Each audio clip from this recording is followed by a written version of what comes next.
on. This is how the grid line then. The two Seats up front after that brilliant effort in qualifying, and Plato, despite carrying some ballast, looking very, very fast. But on the second row of the grid, watch out for Tom Chilton. He's won here in the past. He loves this Oulton Park circuit. And Tom Onslow-Cole, two youngsters there, really going for it.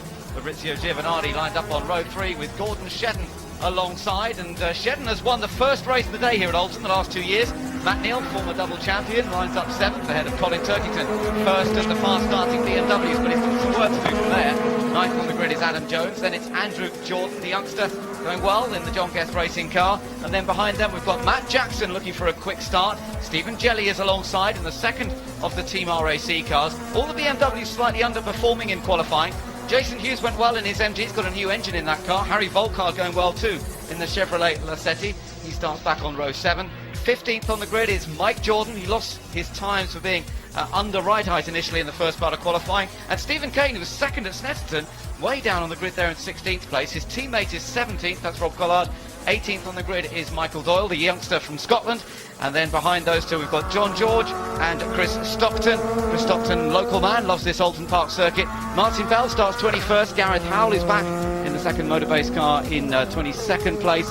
And then Alan Taylor lines up at the back for Robert Shaw Racing. So that's how the grid lines up for this race. There is Matt Jackson. Now we've got our onboard radio with Matt Jackson, and we can have a little bit of a chat with him here. Let's go on board with him. This is Ben in the commentary box to Matt. Matt, how are things looking out there, and particular the area of track that's been resurfaced, I think? Yeah, obviously very hot ambient temperature out here, so inside the car is warm. The track temperature is very, very warm as well, and I think, yeah, for sure the new surface that's being laid will be interesting in keeping an eye on it, because I think they were still laying it at 5 o'clock this morning. So hopefully it won't tear up, but there's a lot of cement dust on it at this moment in time, so it could be interesting on the early laps.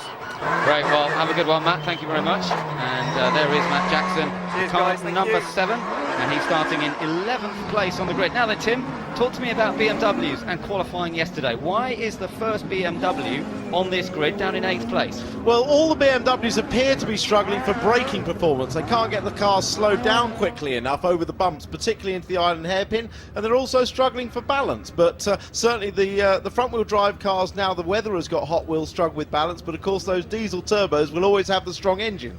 It's something that Seat have lacked here in the past. They've always had the handling at Oulton Park, but they've sometimes lacked a bit of grunt up the hills, haven't they? But I think this time they should be in good shape. We're all set then for the start of the first race of the day at one of the best circuits in the country, Oulton Park in Cheshire. It's Jason Plato trying to go from pole position, and it's a good start from both Seats, I think. But Tom Chilton's going to try and split them.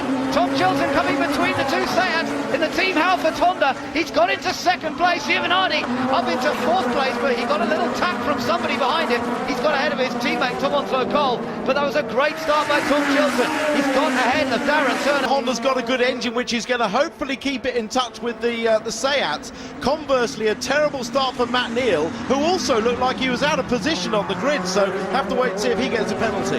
Yes, he's way back down the field, isn't he? So that's very, very strange to see that. Everybody else getting through the island hairpin safely. Often see incident down there, but I think amazingly they've all got through there cleanly. It's Jason Plato leading as they come into Knickerbrook. This is where the dust is. That's where the new surface has been laid, and the rest of them coming through there. So far, so good at the moment. Tom Chilton in second.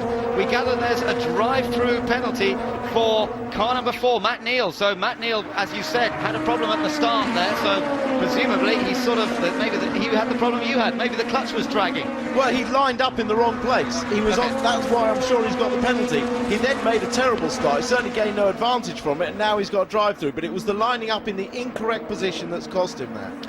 Well, you wouldn't expect Matt Neal to make that mistake. Meanwhile, we've got Plato leading, looking good at the moment, but Giovanardi's in the hunt as ever. Always sees Giovanardi somewhere around. He's had a very good start. It's got him into 4th place, and as they come across the line this time, Joe, and it's a little attack from Darren Turner here, coming for 2nd place, trying to get past Tom Chilton. Then it's Giovanardi, then it's Onslow-Cole. He's chased by Gordon Shedden. A few of them running a bit wide out of Old Hall Corner. Turkington running in 7th position. And then behind him it's Matt Jackson in 8th. Matt Neal's done his drive-through penalty, come past our commentary position.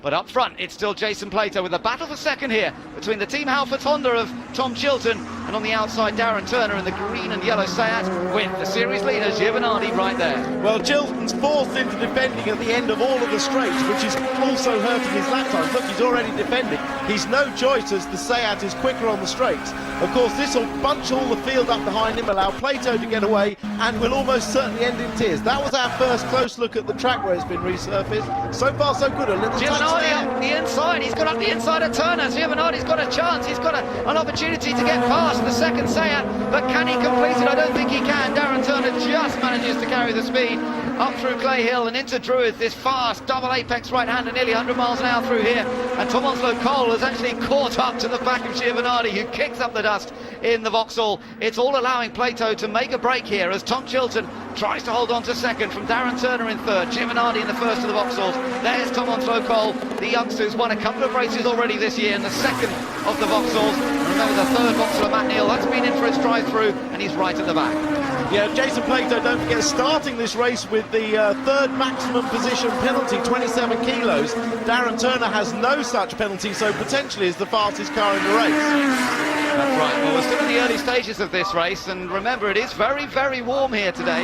Track temperature as high as we've seen any circuit so far this season, and that could hurt the front-wheel drive cars in particular. You may see the BMWs coming in later on. There's Chris Stockton. That's unfortunate to see him out of the race quite so early on, but further back Gordon Shedden there battling with Colin Turkington, and that is for 7th place. In fact, it's for 6th place. Shedden holding on to 6th place at the moment as we go back on board with Giovinardi.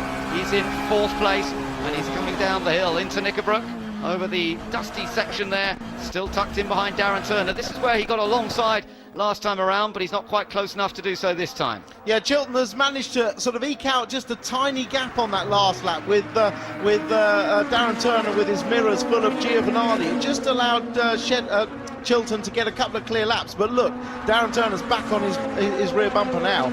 Now the Seats with their turbo diesel engine very fast in a straight line, Tim, but is there a danger they're going to chew up those front tyres more? Well, we've thought this right from the start of the year with the heavier front engine, but so far this year we haven't seen any signs of it. Now clearly we haven't had temperatures as high as this, but every time we thought we'd have tyre deterioration, we haven't. He's getting alongside though. Look, Darren Turner's getting into 2nd place, unless Tom Chilton can be brave on the inside, side by side through Old Hall Corner. He was brave as ever. Chilton runs wide on the exit though. Can he get back in front? Yes, he just sweeps back in front. He's now got the inside line for Cascades, but Turner's so far, they make contact. You could see that coming. Turner holds it. He holds it. He's still on there. He's passed by both Vauxhalls. Great piece of recovery, but he's lost 4 places as a result, and now Giovinardi into 3rd place and attacking for 2nd.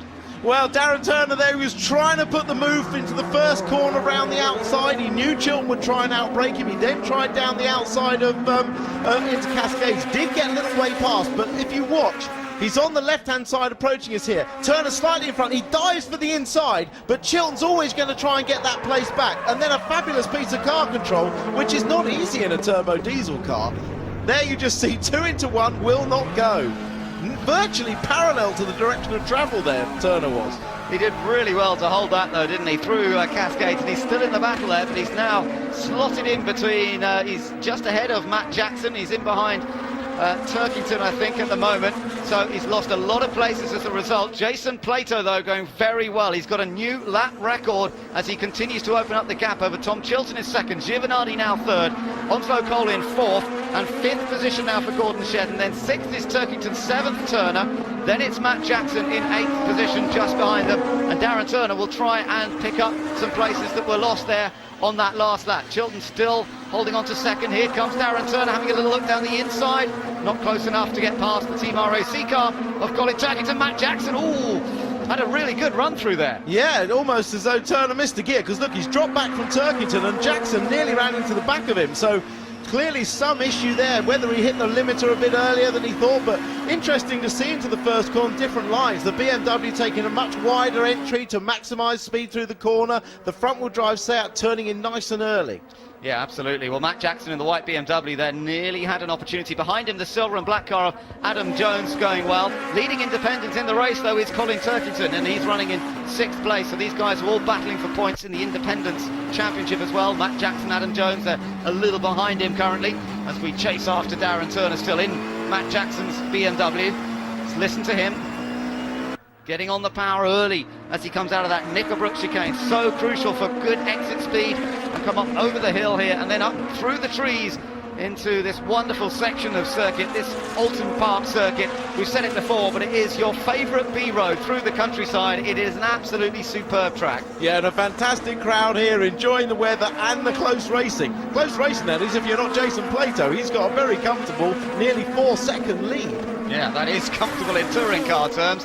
This happened at Snetterton though, remember, and then Seat had problems, particularly in race 3, so they won't be counting this one until they get to the checkered flag. On board with Gordon Shedden now, he's in 5th place, right behind Tom Onslow Cole. Look how much road they use coming out of Old Hall there. Yeah, there's actually good grip. Because the track's very dry there, the grass is very dry, they can actually use that bit and not lose any time.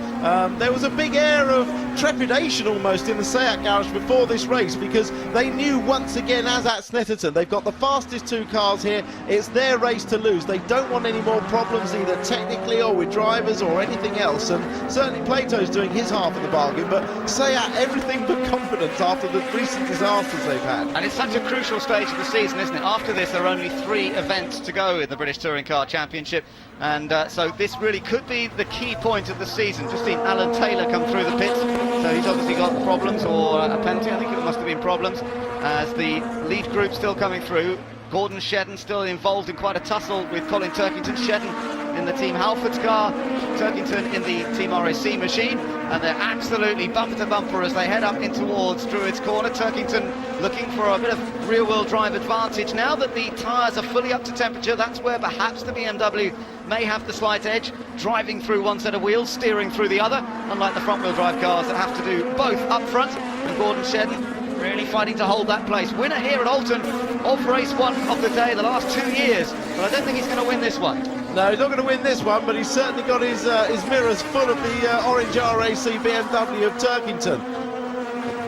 Tight through the first right-hander. That's where Turkington gets a great run, but can he convert it into a challenge into the next corner? That's the question. He is close, but Shedden covers enough of the road, just middle of the road. Good entry that from Shedden. He doesn't go too tight, doesn't compromise his entry speed too much, but he doesn't give Turkington the chance to get alongside. Behind them, you've still got Darren Turner and Matt Jackson in the white BMW, then Adam Jones right behind him, and everybody just, was there a little bump there? Yes, I think there was. He pushed him a little wide, Shedden, into the middle part of the corner, but he cuts back in for the second part. Yeah, it's a really hard part for the drive there, braking, because you brake either just on or just before or just after a bump in the road. Of course, if you brake just on it, the car goes light and you lock the wheels up, so it's really difficult. The drivers have to modulate their brake pressure more there than anywhere else in the country.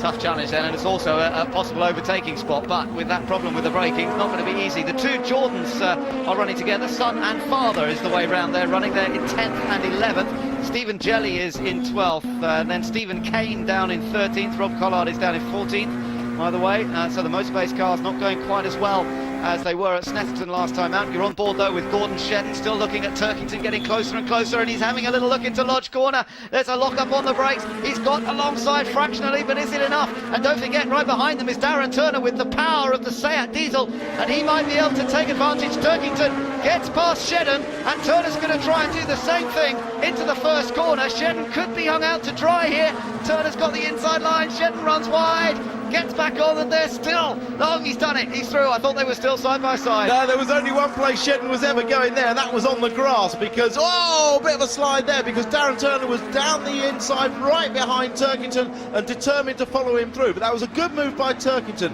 Very forceful at Lodge, just to get the nose inside, get a slight bit of overlap with enough inertia to get up the inside into Old Hall. Adam Jones trying to go around the outside of Jackson here. That's a pretty brave thing to try and do. Just given enough room, and he's done it. He's got ahead of Matt Jackson. And here comes Mike Jordan. Mike Jordan's got ahead of Andy Jordan. And Mike Jordan now in the first of the John Guest cars is tucked in behind Matt Jackson. Jackson's gone straight on. Was there contact? I don't know. But he's gone. Andrew Jordan's been hit in the middle of the chicane as well. Matt Jackson will rejoin. Now, I'm not sure whether there was a hit from behind or not. I'm not sure, but it doesn't really make any difference, because once he's gone through, the agreed rule is if you go through, well, that was Jackson actually just running into the back of Jones. Yeah. But having gone through this section, the agreed rule is that he must bring the car to a standstill and then rejoin, and he's going to lose a massive amount out of that. Yeah, well, he has dropped back quite a few places, and Mike Jordan now trying to get past Adam Jones behind him. He You've got the two motor-based BMWs there, virtually side by side, Stephen Kane and Rob Collard. They were stars at Snetterton last time out, but they really struggled in qualifying here, and it just goes to show how competitive this championship is. If you're off by a fraction now, you're not just outside the top 10, you're down in 15th, 16th place. It is so competitive at the top. Plato leads, Chilton second, Giovinardi in third, Onslow Cole in fourth place, then Shedden still holding on to 7th place at the moment behind Turkington and Turner. And there is that little battle that's going on between Shedden, Jones and Mike Jordan. Behind them the two motor-based cars, and then Andrew Jordan's involved in that next little group, I think. Still a bit of a lock-up there as Stephen Jelly tries to get past the two motor-based cars. Locked up, oh, he gets it sideways on the exit, gathers it together, and Stephen Kane takes the place back. Oh, he'd done all the hard work there, Stephen Jelly, but then because he lit the rear end up with on the power, he lost all his momentum. Look, he does it absolutely perfectly. Slides up the inside, 2 in 1, excellent. He's away now, but then gets that slide, has to back out the throttle. The two other BMWs, the white motor-based cars, have the inertia and they'll get back past. Well, that's the way it goes in touring car racing, and Stephen Jelly's been learning that lesson this year, that you can gain a couple of places in one go, but you can also lose them by one little mistake, and that's what happened to him there. A bit of both on that occasion. Gordon Shedden still holding on to 7th, Adam Jones in 8th place, Mike Jordan in 9th, and then that battle, Mike Jordan trying to make it 3 abreast almost here, and he's got up the inside of Adam Jones. Oh, and Jones takes a trip across the grass as a result of that, and Mike Jordan has taken the place. That will put him into 8th now as they come across the line. That Integra is flying. Well, the Integra was always a good car, and it's benefited this weekend from a slight weight revision, the minimum base weights. Don't forget the Integra is one of the original BTCC spec cars rather than the new Super 2000 cars, and they've had 25 kilos taken off their minimum base weight. Mike's enjoying it. Yeah, he is enjoying it. Let's take a look at this again, Tim. Take a look at this, how he managed to do so. It was just a great slide up the inside. It wasn't early, it just slid up the inside, no contact. Jones stayed out wide, lost momentum on the grass, and Jordan was through. I wish I could lose 25 kilos that easily. Well, it certainly has helped the BTCC cars, as you say. Mike Jordan is the leading of those cars, now running in 8th place. He's closing up on Gordon Shedden a little bit. As you see the two Vauxhalls of Giovinardi and Onslow Cole exiting Knickerbrook. Both Vauxhalls running very strongly, and I think Giovinardi will be more than happy to sit there in 3rd place with his teammate tucked in behind. Only one car between himself and big rival Jason Plato, and while Plato has a big advantage of just under 4 seconds, Giovinardi still picking up the points, which is what he needs to do. From a championship point of view, it's so important, and as you say, we're ticking the races off now. It doesn't matter if Jason Plato wins, it's only where Giovinardi finishes, and in a safe 3rd place, Plato isn't going to pick up enough points from this race to keep a real championship threat going. He needs Gio to have a non-finish really, and Gio sitting there with Tom behind him, and Tom will definitely sit there and play the team game. It's a very comfortable championship position. It is. We're on board with Jason Plato. He's looking pretty relaxed. It's pretty hot in there though, I can tell you. They don't run any cooling through these cars because it's a short race, so there's no point really in putting hoses of air into the cockpit. There's no air conditioning like you would have on your road car, so it is very, very warm in there on a day like today, but as I say, the race is fairly short, so he should be okay. Looking back at Gordon Shedden versus Mike Jordan, Adam Jones, then another little race with Andrew Jordan in the blue and white Honda Integra, and right behind him is Matt Jackson, who took that trip down the escape road at Knickerbrook a little earlier in the race. Yeah, Matt told his team to shut up and stop talking to him after that little excursion. They were giving him updates on his position and everything else, but to be honest, Matt knows that he's got some work to do. He just said, look, shut up, let me get on with it. And it always amazes me how much radio chatter there is in the car, because I find it personally very off-putting.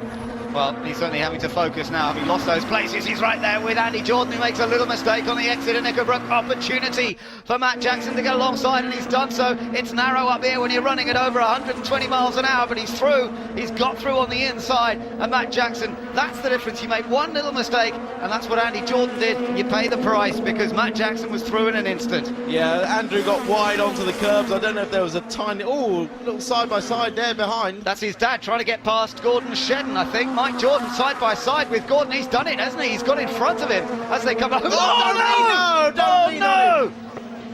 Oh, what a shame! That should never have happened. That was totally unnecessary. and Mike is furious. Yeah, but I've got to say, he should be furious with himself because he was moving over when he was not a clear car in front. You can't crowd a car towards the pit wall when you're not in front, and he will think that he's been driven into from behind, but he moved across quite clearly then. You look, he's pushing towards the pit wall. He's not in front. He can't do that. Oh, it's damaged the suspension. It could have been a lot worse. I'm amazed it wasn't worse than that, in fact. Just taking a look at onboard view. Oh, look at how he nearly got collected by Adam Jones. Well, that's what he should be upset about, because it was, it's a huge accident. I could see that coming, and, when you're going towards the pit wall and then back across the track, it could have been so much worse. Fortunately, it's only taken a glancing blow, but I think Mike is thinking more about what could have been, how bad that accident could have been there. Oh, that is so disappointing. He climbed his way up the order brilliantly in that race and was challenging for 7th place. Well, he was in 7th just as they crossed the line. Anyway, back to what's going on up front. 3rd place, the man with the lights on, is Fabrizio Giovanardi. Tom Onslow-Cole chases him. And look at Colin Turkington. We wondered whether the BMW might come good later in the race. And I tell you what, Turkington is now putting Onslow-Cole here under pretty serious pressure. Yeah, and Onslow-Cole has got to do the defensive job here. He's got to, which he does there. It makes it very, very clear to Turkington that he's going to drive a wide Vauxhall, not only a fast Vauxhall, but a wide Vauxhall. And this will let Gio get a little bit of a gap, so that even if Turkington gets through with only 3 laps to go, there'll be a nice gap towards Gio. But Tom's doing the right thing here. He's doing the team job. Yeah, that is what the team will ask him to do. Block that orange BMW wherever you can, they'll be saying. They won't need to say it. They'll expect him to be doing it. And the youngster's driven so well for Vauxhall this year. Remember, he was Turkington's teammate at Team RAC last year. In fact, this was a bit of a strange meeting for him. He had to be taken to hospital with carbon monoxide poisoning, if you remember, at the race here last year. Well, Tom Onslow-Cole has gone to Vauxhall for this season. He's had a couple of wins. He's looked so good as teammate to both Matt Neal and Fabrizio Giovanardi, and now he's just got to try and keep that BMW behind him for a few laps. Yeah, unfortunately, no obvious problems there with the track surface. We were all very worried, as it was only late during the night and the weather's been hot, that it might lift very quickly with the touring cars on it, but no obvious problems so far. So that's good news. Turkington continues his challenge. Turner's not far behind in 6th. Shedden still in 7th, and under immense pressure from the Seat of Adam Jones, and then the 2 motor-based cars of Stephen Kane and Rob Collard. So they've got an opportunity now, because they've come up into the top 10 with Mike Jordan going out of it, and to get into the top 10, it's certainly got to be your target in race 1 when you haven't qualified so well. Matt Jackson, meanwhile, is trying to get past Stephen Jelly, and Jelly was a little slow mid-corner, and that gave Jackson a chance here, maybe, to try and get alongside. Yeah, both equally matched cars, obviously on engine power, but he's not going to get through there because Jelly's moved across and blocked him. 2 laps to go with the leader out in front with a very comfortable 3.5-second advantage for Jason Plato, doing everything that he threatened to do in qualifying yesterday with a superb run in qualifying to take pole by quite a margin. But Darren Turner, his teammate, not getting off the line so well, beaten by Tom Chilton, and then that little coming together between himself and Chilton. Here's Stephen Jelly versus Matt Jackson. Jelly on the inside as they come to the right-handed hairpin, and Jackson always going to have to work hard to go around the outside there. Never really an opportunity, so he's going to have to think of something else. Yeah, I think, Jason's certainly going to be happy with this, and I think Darren Turner, his teammate, will be a little disappointed. He should have had the fastest car with no weight and second off the grid, but obviously got a poor start, and that was really what led to him getting involved with the other cars when Chilton got past him initially. Yeah, absolutely right, but that keeps the race pretty exciting up front. But Seat needed that car up there, didn't they? They needed another car between themselves and Giovanardi to try and close up that gap in the points. Well, Giovanardi sitting pretty at the moment in 3rd. Don't forget that Tom Chilton's still running 2nd. Turkington, a little bit of contact. Onslow-Cole locked up a break. Not sure if they actually hit each other or not, but Turkington's going to have the place anyway, as they just got into a bit of a fumble. Onslow-Cole tried to defend, locked up a wheel. Turkington saw the chance to go through. Good aggressive piece of overtaking, and that puts the BMW into 4th place now. So he started down in 8th. He's now into 4th. And Giovanardi will have to watch his mirrors on this last lap. But Jason Plato should have this one totally under control. Here comes Jackson now on Stephen Jelly. Good opportunity here, kicking up the dust a little bit offline. And behind as well, you've got Jones and Kane and Collard. There we are. Down the inside, Jelly just has the advantage. Yeah, Matt couldn't get across to the inside there. Jelly just kept the power on down the inside. But I don't think that Giovanardi's going to be caught on this last lap, although it was a good move by Turkington. So Plato through Knickerbrook, as you say, the track holding up well on that section. The quiet, hissing diesel comes through there. No problems at all at the moment for Jason Plato. That gap 3.6 seconds, as I say, over Tom Chilton. Very good run this from Tom Chilton. And if he can back that up with another podium, he got a podium at Snetterton last time out, did Chilton, and suddenly it's really beginning to click for him at Team Halford with that Honda Civic, and that's good to see. But no one's been able to match Jason Plato in the first race of the day here at Oulton Park, and he will take his winning tally to 5 race wins so far this year. That's more than anyone else, including series leader Fabrizio Giovanardi. Jason Plato comes across the line to win at Oulton Park. It's his 4th win at Oulton Park since 2001, and it was a very straightforward victory. Second place goes to Tom Chilton.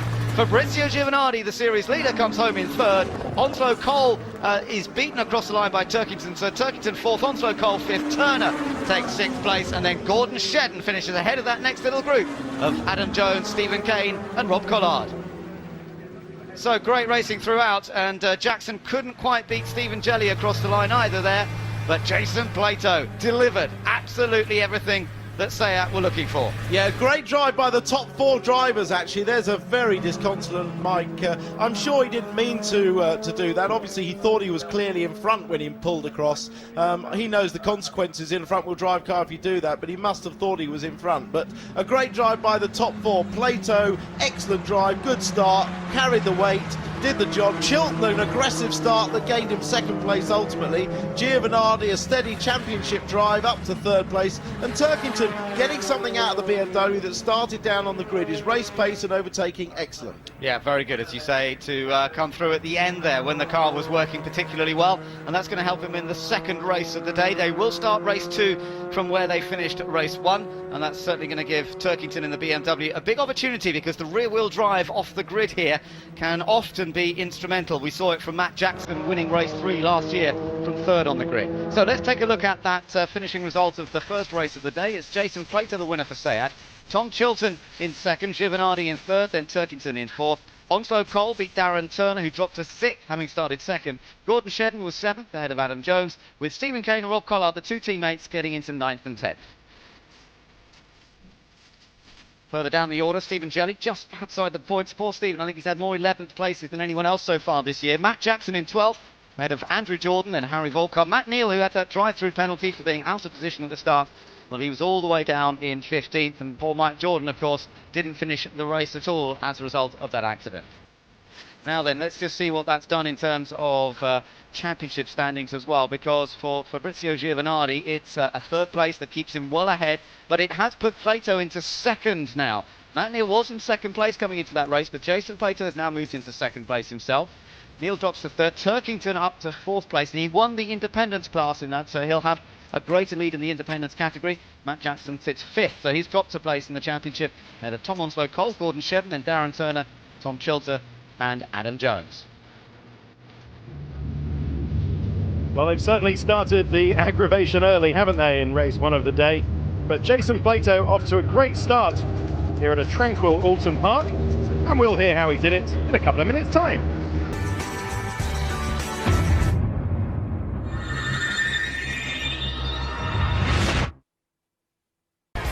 Well, in round 19 here at Oulton Park, a masterful performance by Jason Plato to win the first race of the day and to continue the good form that he's currently having in the Seat Diesel.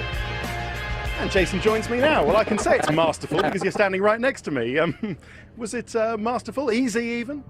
No, it's not easy. I mean, you know, the temperature's playing havoc with everybody, and we predicted yesterday in our race run that our performance drop-off might be a little bit less than the others because we really worked on our race setup. So, but yeah, I mean, it looked easy, but the others behind were fighting that, enabled me to get a gap, and then I could look after my tyres and dictate the pace.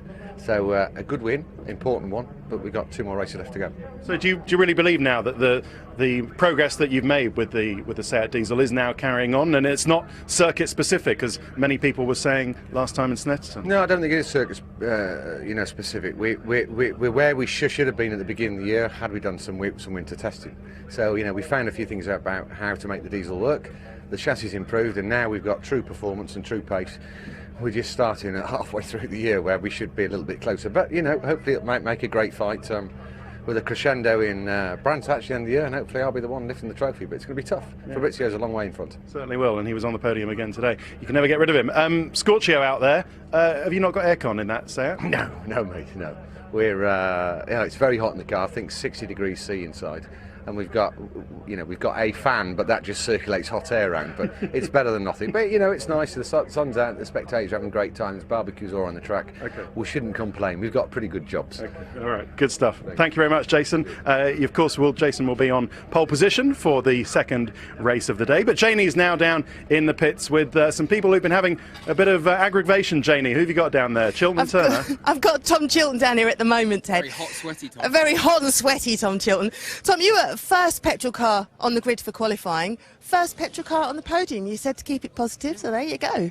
Wow, how good was that? Yeah. Massive adrenaline buzz, and yeah, as you said, I've won the non-turbo class, and it's another great finish for Honda. They've actually won round this circuit more times than anybody, so it's nice to keep it going. And I know you're feeling very positive, but I have got to ask you about that incident with Darren Turner. Can you explain what happened there? Yeah, no, of course. We come out the corner fairly similar, but obviously the car's a lot faster up the straight and slower through the corner. And basically Darren was basically coming around the outside of me for the next corner, Cascades, and well, literally we hadn't braked quite, and he'd already started turning in front of me, and he probably thought, because the diesel turbo is that much faster, that it was the whole car length in front, but he wasn't, so he made a bit of a mistake there and he didn't polish his mirror before he went out, so he couldn't quite see me, unfortunately. But yeah, luckily, well, I don't know if he finished or not, but yeah, he's okay, no one's injured, and yeah, use the mirrors next time. Roll on for the next one, and of course you're going to have a great start as well. Yeah, roll on. Yeah. Roll on race 2. Cool, okay. Thank you very much. We'll have a chat with Fabrizio, who of course, Fabrizio, yesterday we were having a little chat about the championship, and that you were prepared to maybe ease off a little bit from chasing the win in terms of getting your championship points.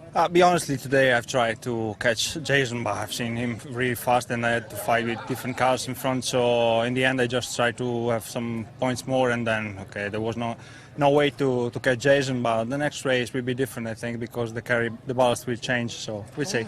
Well, we'll see indeed. Thank you very much, Fabrizio. Darren Turner's just hovering there by Jason Plato's car. We're going to bring him in. Darren, I can see the frustration and annoyance in your face. Talk us through it. I'm trying to sort of remember it myself. I mean, it was obviously a bad start for me, and I had to get myself back into second. Tom ran a bit wide at Old Hall, had a run on him, and had the line for Cascades, but he decided just to fire himself down there and keep pushing, as I even had a moment to keep it pushing and just sort of ruin my race, really. So annoyed is not the word I want to use right now, but it's, we'll see what happens in race 2. Okay, I'm going to leave it there. Back to you, Ted. Thanks very much, Janie. I can't quite believe my ears. I think Tom Chilton actually blamed Darren Turner for that one, but as Darren says, we'll see in race 2 of the day. Right, we'll be building up to the Renault Clio Cup when you rejoin us in a couple of minutes' time.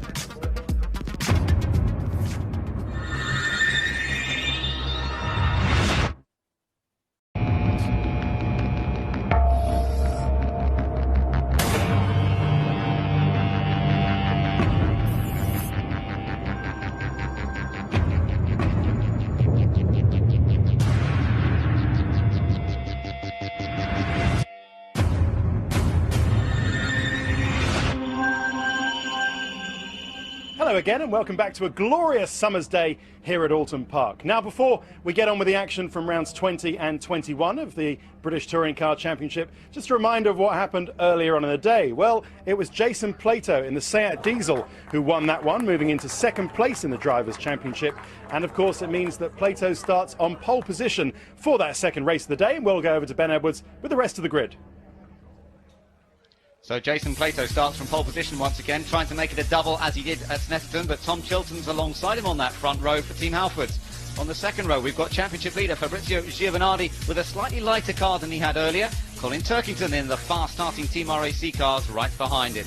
Tom Onslow Cole is next up. He's on the third row of the grid with Darren Turner. That Seat power could come to the fore in this one. And behind them, we've got Gordon Shedden in the second of the Team Halfords car and Adam Jones in the Team Aircool Seat.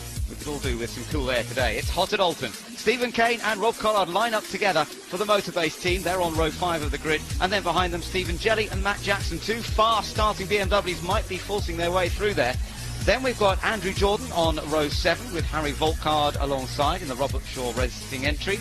Matt Neal's quite a long way back after that drive-through penalty earlier on today. He starts 15th, Michael Doyle is 16th.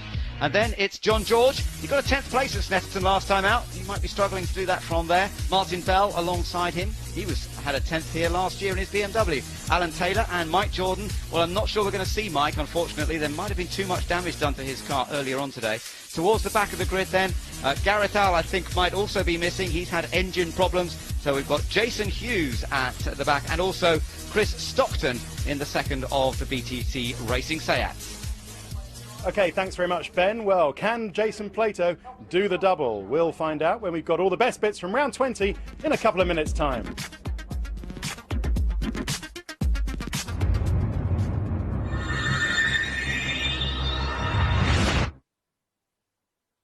Okay, on with the action now. Back to Tim Harvey and Ben Edwards with commentary from round 20 of the HiQ MSA British Touring Car Championship. So we're ready for race 2 here at Oulton Park in sweltering summer sunshine. What a glorious day we have got here. It is very, very warm out there. Track temperature 41 degrees as we prepare for the race. Watch those lights then. Lights out, away we. Plato in front, Turkington second, Chilton third, Jim and Hardy in fourth, Onslow Cole fifth, Turner in sixth, and then the first of the motorbase cars come through. That's Stephen Kane. There's Stephen Jelly, meanwhile, going over the grass and the curve, trying to get back on track. He's done so, and everyone again has gone through there. We've lost the bumper from Alan Taylor's car, I gather. Otherwise, I think pretty much undamaged. Turner and Onslow Cole, a little bit of rubbing there. Very close indeed. Plato's got the car going hard as he always does on the first lap. Turkington under pressure in second, and Alan Taylor, he was looking for a front bumper in practice. They had to borrow one off someone, so now he's lost a rear. Martin Bell was on the grass, I noticed, through Knickerbrook, but he's got it on track. Plato leading. Darren Turner's in trouble. Darren Turner has lost several places, going slow, slow, slow. There was a little bit of contact with another car. Has that damaged it? I don't know. There's the race leader. It's Plato. Turkington second. Chilton under pressure now from Giovanardi. Here comes Gordon Shedden trying to get down the inside of Rob Collard for position. And Shedden quite a long way down in this race. It didn't really get off the line particularly well. And now he's trying to make up for it. Tom Chilton there. Definitely under pressure, though, from series leader and reigning champion Giovanardi. Yeah, Seat is so relying on Darren Turner to get in front of Plato. Here he comes in the pits. The car wasn't steering properly, so I suspect he's had a nudge in the rear and bent the rear suspension. Oh, and a big off for Michael Doyle. He's hit the barrier hard, hasn't he? I'm not sure. I think that's on the exit of Old Hall, and he's come across to the inside, and he's trying to get it going again. Let's take a look at this. Is it the classic? Yes, it is. Off the exit of Old Hall, slam across to the other side. And thankfully, he sort of hit it with the rear three-quarters. Yeah, we can't see the damage because it's completely on the blind side, but I was surprised he tried to get it going again. Fair play, a bit of the Gilles Villeneuve approach there. Side by side, Giovanardi. No, but what's happened up front? Turkington's taken the lead. Meanwhile, Giovanardi's taken third. What happened there? Turkington's leading Plato. So Jason Plato's lost the lead of the race. Yeah, and Giovanardi's up to third. Well, it all's happened there, somewhere between the Island Hairpin and Knickerbrook. We'll have to look back and see, but now Turkington's in the lead, and we know, as I said, he's got great pace. So watch him go. Yeah, now look at this. Onslow Cole trying to get past Tom Chilton. Chilton not going so well in this second race. He's carrying some ballast, and it's maybe hurting him more than some of the others. Let's see what happened down at that Island hairpin, Tim. This is what happened. This is on board with Plato looking back at Turkington. Well, the exit looks fine. No, he's just got no pace. That was really strange. Now, is this a repeat of the engine problems we saw at Snetterton? He didn't run wide. He's he's maybe got the same problem as Snetterton. This is unbelievable. Once again, Seat failing on reliability.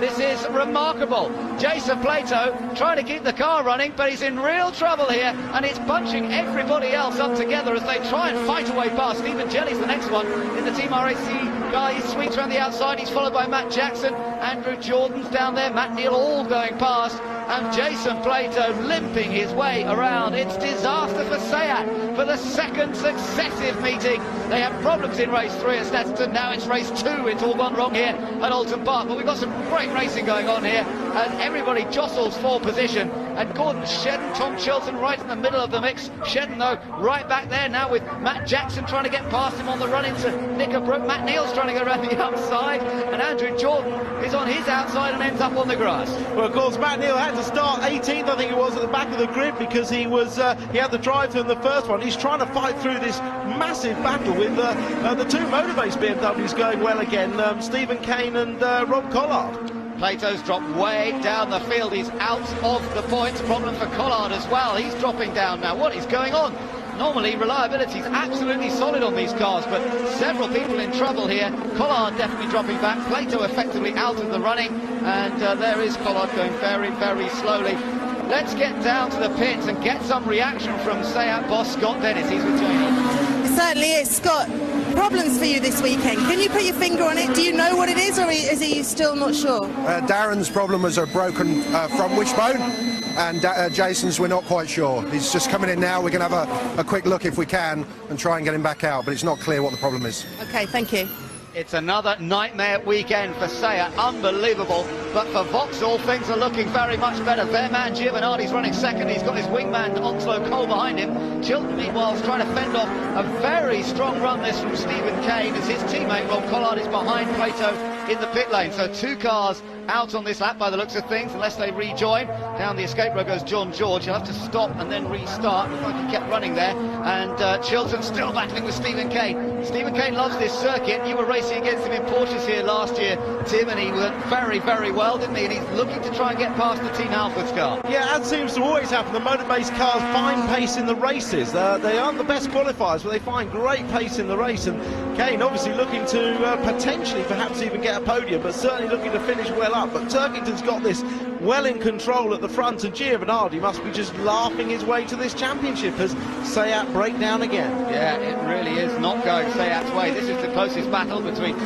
Chilton and Kane. That's for fourth place as they come out of Lodge Corner and over the rise of Beersley, and behind them Adam Jones running very strongly in sixth place in the Team Aircool entry. Behind him is Stephen Jelly, and I tell you what, this could be one of Stephen Jelly's best results of the season. He's running 7th position at the moment as Kane runs on the grass on his chase of Chilton. Behind is Shedden in 8th place, by the way, Jackson in 9th, and Matt Neal is now in 10th, and John George is running 11th. Well, he was last time around, ahead of Andy Jordan and Harry Volkar. But this is definitely the closest race on track at the moment. Chilton trying to defend from Stephen Kane. Well, the Motorbase boys told me that the problem with that car was on the brakes, so I'm not exactly sure how Stephen's going to get past without a bit of rubbing, because we know the Honda is very good on the brakes, and especially if he defends, it's going to be hard to get past. Yeah, here we go, having another little think about it, down to Knickerbrook, but Tom Chilton's got the edge there as they get on the brakes and turn into the right, left, and then the right, left on the exit effectively as well, trying to get the power on early here, and Stephen Kane not close enough to challenge. Behind them, the red, silver and black car of Adam Jones, and then Stephen Jelly, definitely one of his better runs this season. And behind him, he's going to have to watch out. He's still got Gordon Shedden and Matt Jackson not far behind as well. Through its corner they come. That's where the BMW's so fast. Great run out of there for Stephen Kane, but Chilton's aware of that. He gets to the inside. Kane is forced to go to the outside. Sometimes he can overtake on the outside and lodge, but you have to be very brave. Yeah, clearly the BMW is better balanced in the fast corners. Through Druids and through this next corner, the first one, Old Hairpin. Stephen carries a lot of mid-corner speed, really quick, but he just can't use that momentum into the braking area of the next corner. Watch through here. Just gathers speed right through there. Look, the Honda's running wide and the BMW is stuck fast on the line. Chilton's under pressure there. That's why he runs wide, because he knows that white BMW behind is quicker through that corner. And now, as they come out of Cascades again, he's in danger of running wide. Stephen Kane is forced to the outside, which is what Chilton is sensibly doing, making him go the long way round to the hairpin, but it's under braking, where maybe it's not so easy. Now, Kane's got to be careful here. He might leave the door open for Adam Joe. Oh, they make contact, Chilton and Kaney. Oh, careful, boys. They managed to stay it together, and still Stephen Kane challenging. Another little nudge, another little rub, and Adam Jones is right there hunting around to take advantage of this situation. This could end in tears, boys. Well, they just had to all check up, and there's cars going everywhere. Shedden on the grass trying to recover. Stephen Jelly now ahead of Jones, but is he? Not for much longer, because they're still side by side. And Matt Jackson trying to come through. Jackson in the white BMW does get through. He's ahead now, and he's tucked in behind Adam Jones. Wonderful racing in the mid-pack here. This is all for 6th, 7th, 8th places, and it's absolutely brilliant from all of these guys who are desperate for points, and they all need every position they can get. On board with Jackson up towards Lodge Corner. Any chance here? No, Jones covers it. So there's been a couple of changes here. Let's just read it off. Chilton is still holding on to 4th place, just about, with Stephen Kane behind him in 5th place. Then it's Adam Jones in 6th, Jackson in 7th, and Jelly down to 8th. This was on board with Matt Jackson. Jones checks up, Shenner goes off on the grass, and Jelly just is the one with a little bit of momentum to nip round the outside, but then he runs wide and loses momentum. And the reason these guys are battling so hard is because we've got the reverse grid coming up, and they're all trying to get as far up as they can with the hope that they're going to be at the front for that last race and get a good result. So there is Adam Jones still in front of that little group, Matt Jackson, and then Stephen Jelly with Matt Neal joining in. Now watch Matt Neal, he's always so strong in these kind of situations. Behind him is Gordon Shedden and Andrew Jordan.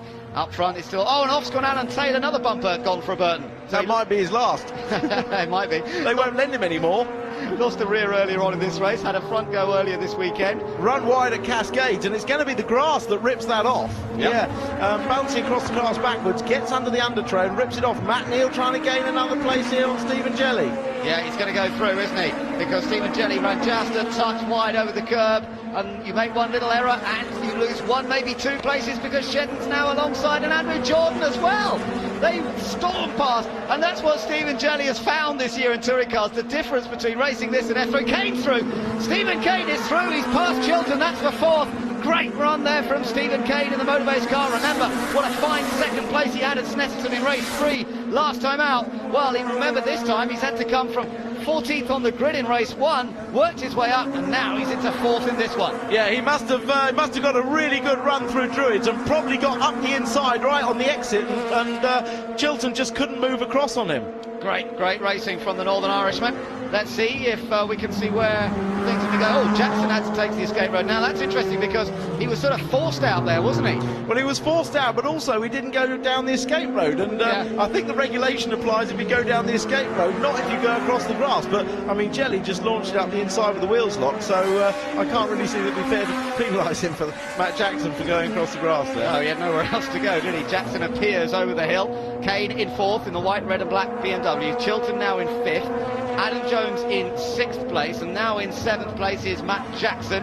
8th place now is Matt Neal, of course, and then it's Gordon Shedden behind him. Race leader, new lap record for Colin Turkington, and that's after 7 laps have been completed. We're on lap 8, and that lap was actually on lap 5 that he did that lap record pace. Very impressive stuff from Turkington. Yeah, that was what we thought. He's got the BMWs, 2 in the top 3 and wide there. Oh, that is where Chilton struggles, isn't it? On that fast corner, he's obviously got the car set up fairly oversteering to be good in the slow stuff and change direction, but really struggles. And Adam Jones is sensing another position. Yeah, good chance. Remember that Chilton's carrying a fair bit of ballast in this race. He's got the 36 kilos on board, but whether it's partly that, maybe it's the increase in track temperature that's upset the balance, but whatever it is, he's fighting the car, as you say, in those fast corners.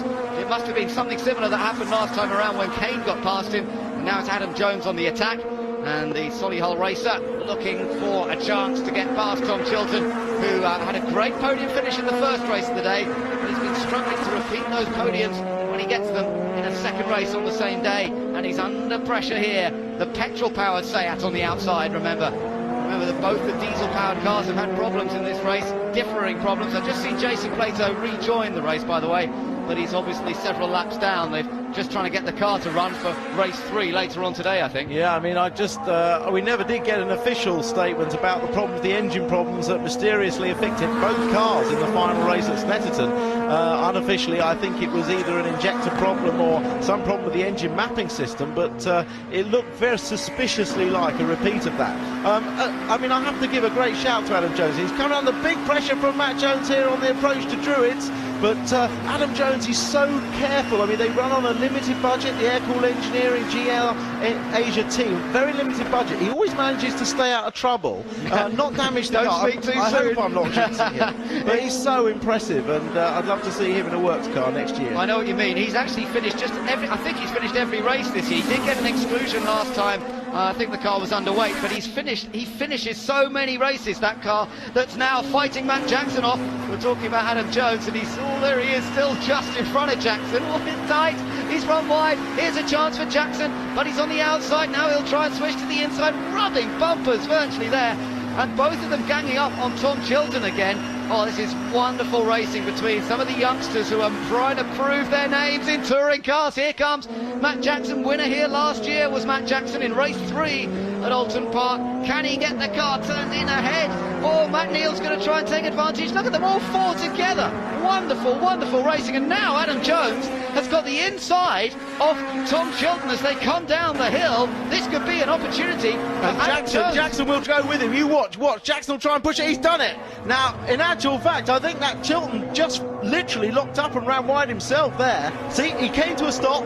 Now he can restart. But look at the penalty. Yeah, that is so costly if you go down that escape road. And that means we've got a complete change now for 5th place. It's Adam Jones under pressure from Matt Jackson. This is for 5th place. We've still got a few laps to go in this one. We're on lap 10 out of 15. And Matt Jackson so fired up. He ended up down the escape road in the first race, and that's what cost him so many places. And he desperately wants to get back on terms in this race. Jones has to hold it a bit tight into Lodge. This will give the BMW driver a better run out of the corner, and he might be able to draw alongside. He's got the inside, he's got the overlap, and he's going to take 5th place. Yeah, good move that. Just a traditional switchback move, and Adam knew the game was over and left the game. So look at that oversteer from there as Adam Jones turned in. And it's Matt Neal that's caught this pair up and is the quickest of the 3 on the track.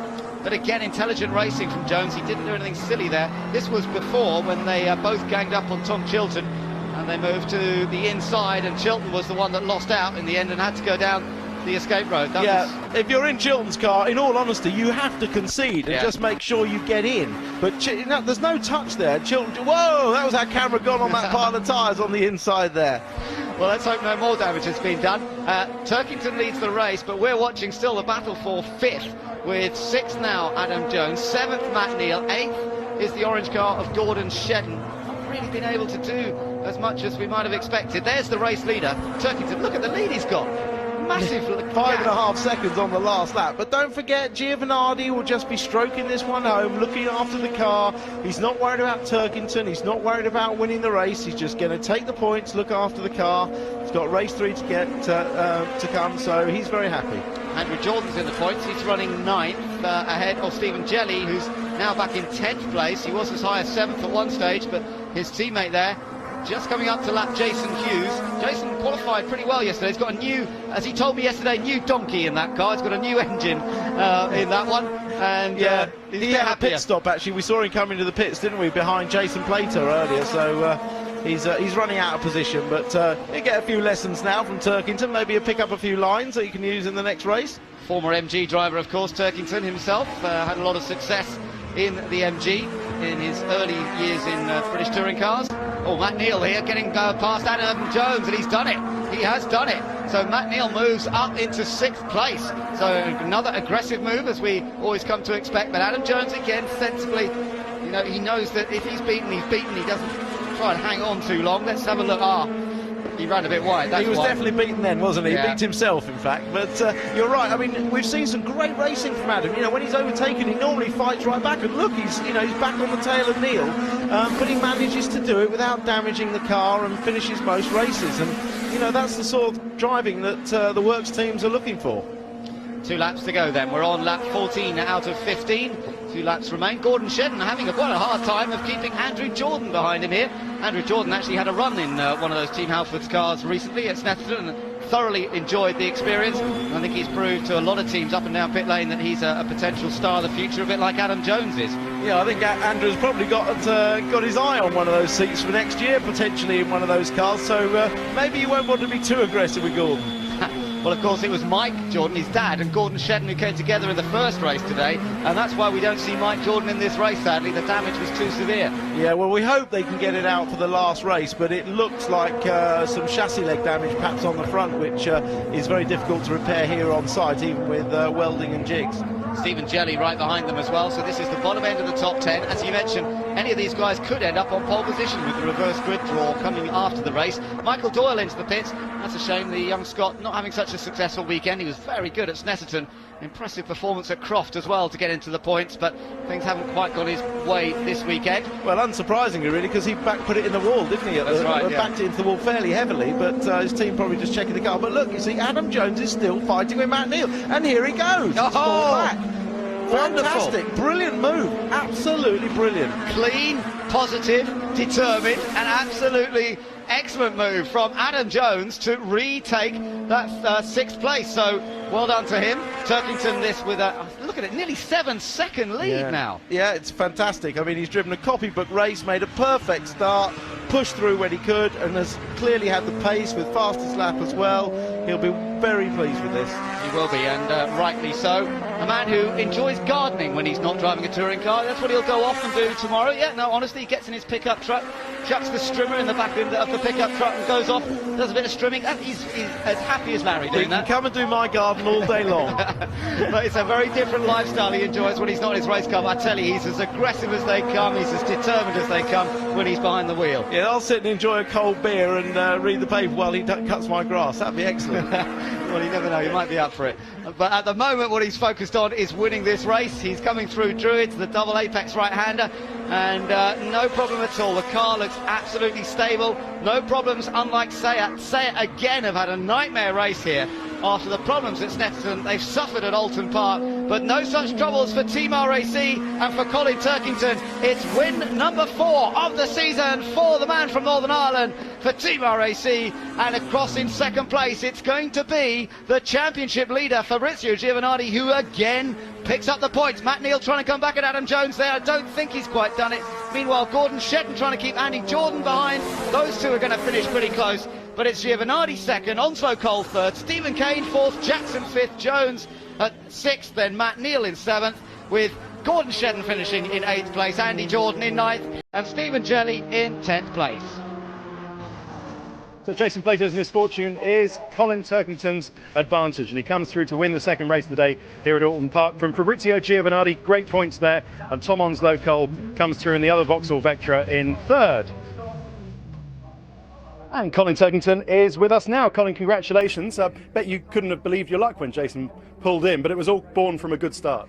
Yeah, we got the jump off the line and put the pressure under Jason, but I think we would have had the pace in the car to maybe to get him at the end of the race. The car the RAC guys gave me was unbelievable. I think we got the lap record, so I'm really delighted with our pace, and consolation to Jason. Yeah, and you managed to get one over the Diesels, who've been showing such good pace so far. Yeah, it's great. In qualifying we struggled with pace, but we thought we'd be good over the race, and it just showed here today. How quick we are. Okay, good stuff. Colin, thank you very much. As your prize, also as well as the big cup, you get to do the draw for the third race of the day. Lauren, if you'd just like to come in, let's look at the names that we're looking out for first of all. Number 6 is Adam Jones, number 7 Matt Neal, number 8 Gordon Shedden, 9 Andrew Jordan, and if ball number 10 is pulled, that means Stephen Jelly, your teammate, will be on pole position, so you're not allowed to look for it. Now, as Lauren gives it a spin, so if you'd just like to put it in. And this is to be who will be on pole position. It is not number 10, it's number 9. You are one off. So number 9, that means that Andrew Jordan will be on pole position for the third race of the day. Thank you very much, Colin. Thank you, Lawrence. All right, you can stop spinning them now. And here's Ben Edwards with the rest of the grid. The grid for the final race of the day, round 21 of the championship, sees Andrew Jordan on pole position and Gordon Shedden alongside him in the Team Halford's car. On the second row, it's Matt Neal, former champion, double champion indeed. He starts third with Adam Jones fighting fourth. Let's see what he can do. They had a good race together earlier on. Then Matt Jackson fifth and Stephen Kane starts in sixth, both in BMWs. Tom Onslow Cole starts seventh, and leader in the championship, Fabrizio Giovanardi, starts in 8th place. But look back to the next row. You've got the two Team RAC teammates together. Colin Turkington, winner earlier on, and Stephen Jelly, who finished 10th in race 2. Tom Chilton lines up in 11th place. Harry Volkard is next door in the Chevrolet Lacetti. And then behind those two, we've got Martin Bell starting 13th and Chris Stockton in 14th position. Jason Hughes is 15th in the Team KWR MG. Michael Doyle was a pit visitor after an accident in that last race. He starts in 16th place. Then it's Jason Plato with lots to do from back there. Alan Taylor is alongside him on the 9th row of the grid. John George starts 19th. Rob Collard down in 20th. He also suffered a bit in race 2. Darren Turner as well. He had a broken wishbone. That's what put him out of that second race. He starts right at the back. Okay, thanks very much, Ben. Well, join us again in a couple of minutes' time when Janie will be down on the grid, getting all the news, views and opinions ahead of the final race of the day, round 21.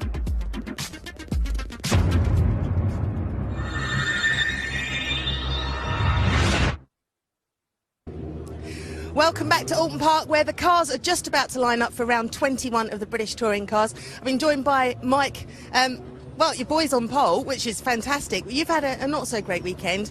Obviously, a DNF in the first race, and then the second and third, you couldn't get your car repaired. But he's going to be able to do the business from here. I hope he'll do a good job from here. The car, ultimately, I don't think has got the pace for him to stay right at the front. But you never know what's going to go on, do you? You make a good start, a few tangle behind. You know, I think realistically, the car's about half a second too slow to win the race, but he'll do his best. But we saw him hang at the front for a very long time at Thruxton. He did, certainly. I think the setup we'd got on the car there at Thruxton probably suited it a bit better. I think some of the other cars around him here will have a bit more of an advantage. But it's great for us, great for the sponsors that he's on pole. We obviously had a little tangle with Gordon in the first one, took us out, and it's wrecked our day. But hopefully he can do a good job. Talking about your day, what's it been like to be on the sidelines and watching your son racing when you were saying earlier half the time half your concentration is on what you're doing? Very, very nerve-wracking, actually. It is, you know, you obviously are worried about him when you're in the car. You're trying to help him and steer him along and make the right decisions for him. But actually standing alongside watching him is much harder. I understand one of your crew was telling me that he's got above his steering wheel, don't try too hard. Is that something you wrote?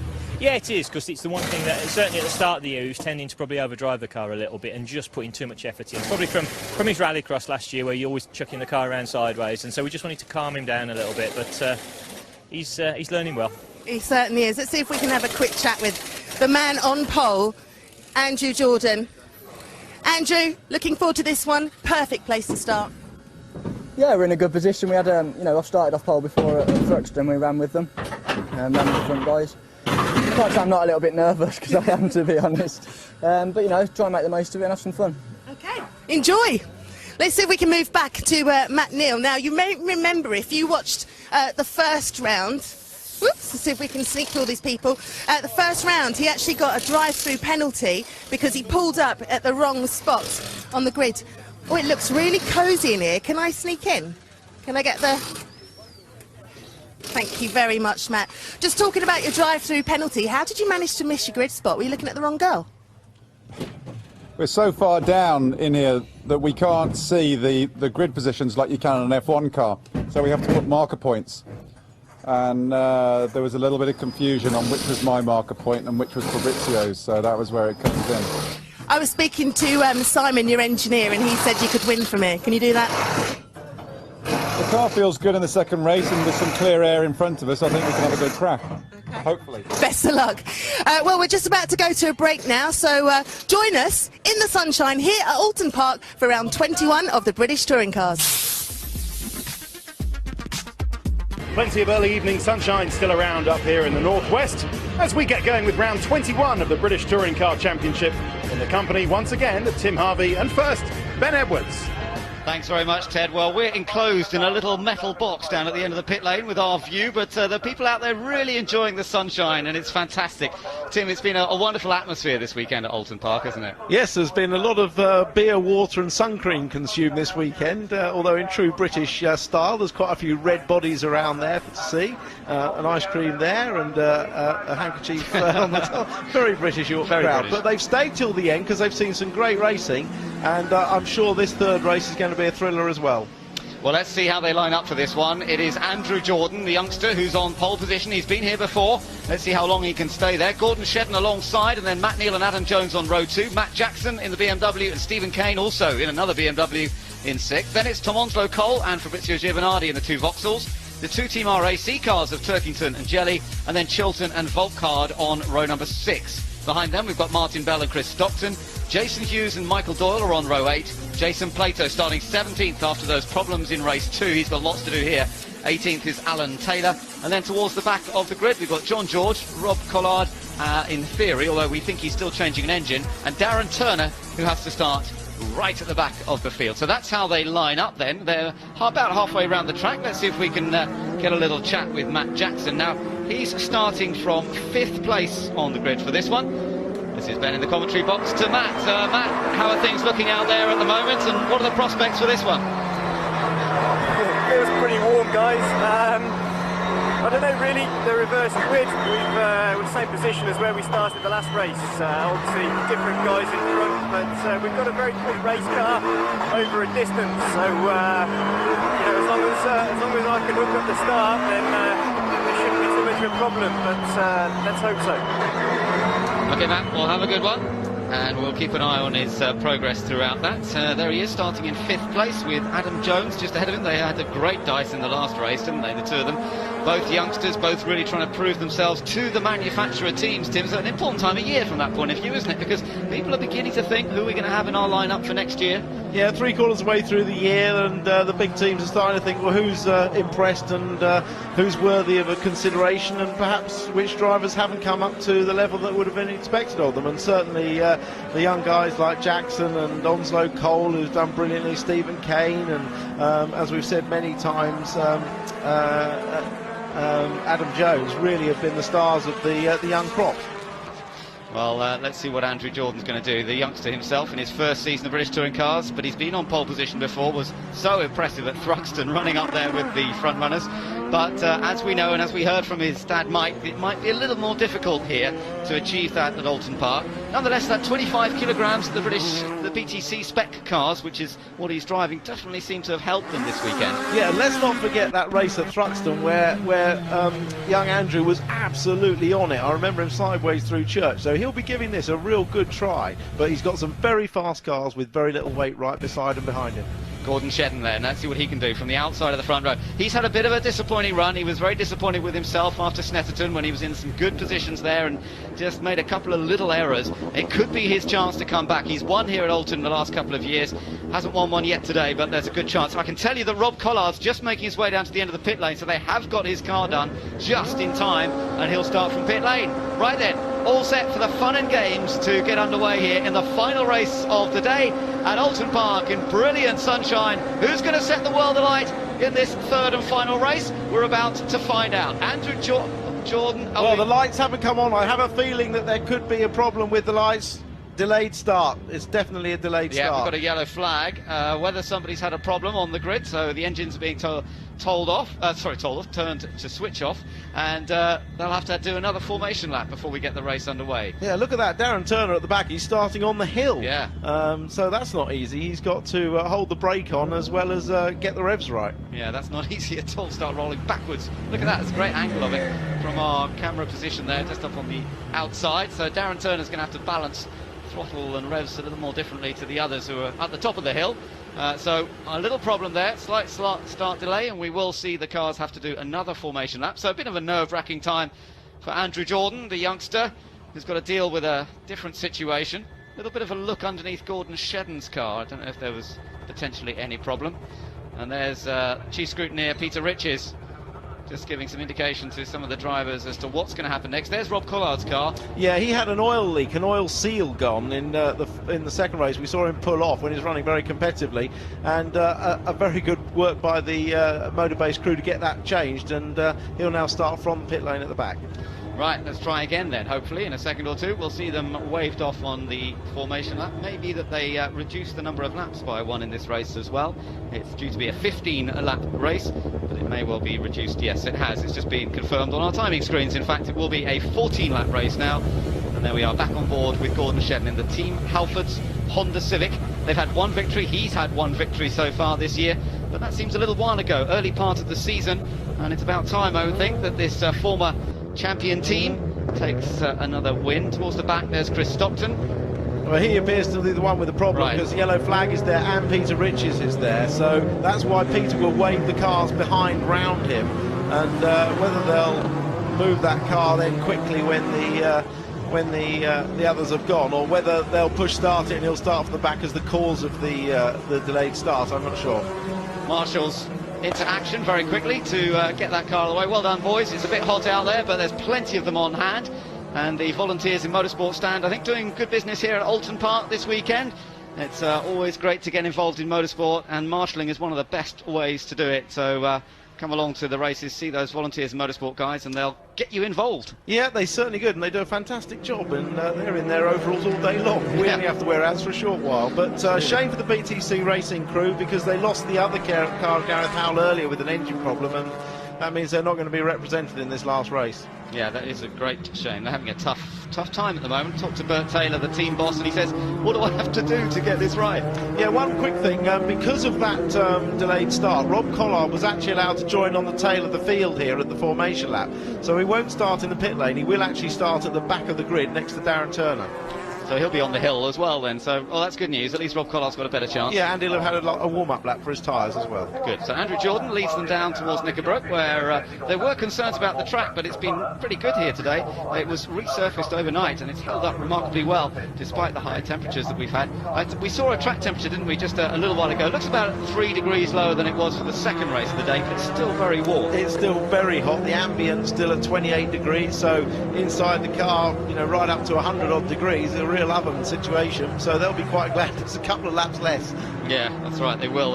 Although Plato won't, because Plato, of course, wants all the laps he can get to pull through towards the front, so he would be the one person that's probably disappointed. Yeah, and it'll help this man again, Fabrizio Giovanardi, who currently leads the championship. His lead now up to 42 points after Plato's problems in that race 2. Plato is still in second, but he's only 5 points ahead now of Turkington. There we are, on board with Plato, starting from 17th place. And I gave him a little sort of shrug at the shoulders as I walked past him earlier, and he shrugged back. What can you do? You know, when the car goes wrong, nothing you can do as a driver. Totally not his fault. He was obviously leading that race and doing well. But Seat really don't know the answer to this problem. They use the engines supplied to them by Seat in Spain, and these are different engines to the ones they had at Stettin that had the problem. All they could do was change all the injectors and as much of the electronics and bits and pieces as possible, and just hope that it's okay. But it is a big worry that it repeats itself, the problem, without them really knowing what it is. Yeah, it's a horrible, horrible situation for the guys at Seat. They've put so much work into this, and they've got that car going so well, so quickly. They were late getting into the programme at the start of the year, didn't get much testing, and then a bit of testing before Snetterton. They really seem to get their heads around it. The engineers, all the mechanics very fired up, and they've just been hit by this lack of reliability in the last couple of races at Snetterton and here as well, which has severely dented their championship hopes. But let's not give up on them yet, because there's still 3 events after this one, 3 races at each event. A long way to go in this championship. There you are, as you say, Collard has now joined the back of the grid, so we'll be seeing him starting on track rather than from pit lane. And once again, let's try and get this last race of the day here at Oulton Park away. Lights go out quickly and away we go, and it's a good start from the pole man. The youngster Andrew Jordan gets away very well. Shedden moves into second place. Watch out for Matt Jackson on the outside though in the BMW, already up into third. He's round Giovanardi. Giovanardi just gives him space, and then Adam Jones trying to go on the grass, trying to get past Giovanardi as well. It's going to be tight down the hill, and in fact Jones has got past Giovanardi, so Giovanardi's lost a couple of spots there, and in fact he's under pressure from Kane as well, or is it Matt Neal? Sorry, Matt Neal, who started obviously in third place, but a cracking start there by Andrew Jordan. Not a good start by Matt Jackson, but he probably might have hoped for a bit more even. Yeah, but the BMW, he's up to third. Jordan doing well on this first lap. Now, do they still get the foot through their hairpin? Yes, they do. That's good effort by everybody. And up front, it's still Andrew Jordan leading as they come down to Knickerbrook, with Gordon Shedden in second place. Then it's Matt Jackson in third position. Adam Jones in fourth place. Then it's Matt Neal. Oh, contact! Oh, and the tyres are thrown into the middle of the road. Darren Turner's... No, it's Plato. It's Plato. Caught in the middle of it. Oh, we're surely going to have a safety car. The first safety car of the whole day, including all the support races. Yeah, the steering deranged on the Kane car, so he's definitely out of it. But I mean, Plato actually ran into the side there, but he may not have done too much damage. With the safety car, he'll be able to catch up. If the car's still in one piece, he'll be okay. But they're racing back to the line, don't forget, and it's a close group at the front. Yeah, it is a very close group indeed, trying to get back to the line. It's going to be Andrew Jordan who leads them across the line, and then will slow down for the safety car. Then it's Shedden, Jackson, Adam Jones and Matt Neal, as you say. I thought that was Giovanardi for a moment, but he dropped back a bit, didn't he? Because he did start in third. Yeah, that's the broken rear suspension track rod on Stephen Kane's car. What a shame. He probably was due for a good result in that race, but it all went off down at Knickerbrook, and he was involved and then got slammed into with Jason Plato. But Chilton is definitely out the race. Oh dear, what a shame. We've had some good clean racing. Look in the background of this, because it starts sort of the back of the picture, if you like, here somewhere, doesn't it? Yeah, they all got through the hairpin all right, but then coming down into Knickerbrook, and it was Chilton down the inside, couldn't stop the car. He couldn't stop the car and kicked it all off. Yeah, he was on the grass as we saw. Actually, he was definitely whether he'd been squeezed onto the grass or not, I don't know, by somebody. Yeah, watch on your right-hand side, because Chilton will arrive in it very quickly. About to turn in. Oh, there he is. Suddenly arrives, swipes into Kane. Giovanardi very good to miss the back of Kane's car. On board Plato, I gather this. You can tell by how quiet it is on the diesel. Oh, no, so he was caught out. So Chilton was behind. Ooh, bang, that was Plato. Depends how much damage. I think what happened, Chilton was caught out by Giovanardi braking and sort of shot to the grass to avoid hitting the back of him. Yeah, I mean, it wasn't an attempt to pass, it was an attempt to miss Giovanardi, because he basically outbraked himself. And but you know, when you're going down the inside there into that corner, you've actually got to brake early. He couldn't overtake anyway. No. So I don't know why he was trying to brake so late, but it's an easy mistake to make. Yeah, it is, but he'll be kicking himself for that one, because he should have been aware of the fact they were all likely to brake. And if you're in a queue like that, you always have to be a bit earlier on the brake. So that's a bit of a worry, but they'll get that car out of the way. So up front, we've got Andrew Jordan leading overall and leading independent. Shedden in second place, and the man carrying our radio this weekend, Matt Jackson, he's sitting in third place. Let's see if we can get a bit of a word with him.